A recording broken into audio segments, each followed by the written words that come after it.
네, 윤석열 대통령 당선인의 취임식이 사흘 앞으로 다가왔지만 내각 구성은 여전히 난항을 겪고 있습니다.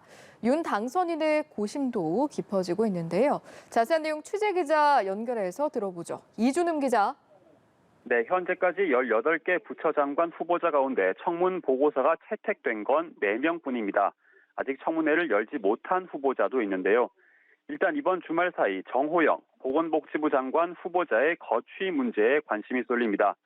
지난 3일 인사청문회가 파행으로 끝난 뒤 민주당에선 임명 불가 방침을 고수하고 있습니다. 이른바 아빠 찬스 논란 속에 국민의힘 지도부도 국민 눈높이에 맞지 않다며 지명 철회를 윤석열 당선인에 요청하며 선을 긋는 모습을 보이고 있습니다.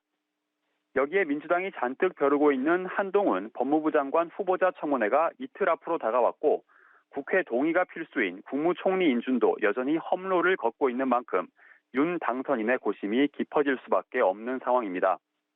일단 윤 당선인 측은 새 정부 총리는 한 후보자뿐이라며 사실상 배수진을 쳤습니다. 추경호 경제부총리의 대행 체제까지 염두에 두며 총리 없는 내각 출범도 불사하겠다는 입장인데요. 여야 강대강 청문정국 대치 속에 지방선거를 앞두고 신경전이 더 거세지면서 합의점을 찾기는 쉽지 않을 것으로 보입니다. 네, 이런 가운데 민주당이 인천 계양을 국회의원 보궐선거에 전략 공천하겠다고 밝힌 이재명 상임 고문. 오늘 공식 입장을 내놨다고요?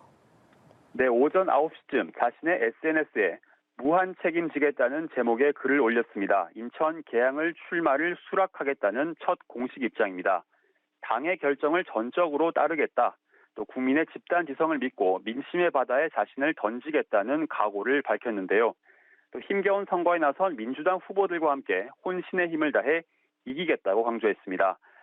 또 민주당의 상황과 지방선거의 어려움은 대선 패배에 따른 자신의 책임인데 이를 타개하는 것 역시 전적으로 자신의 책임임을 통감한다고 덧붙였습니다.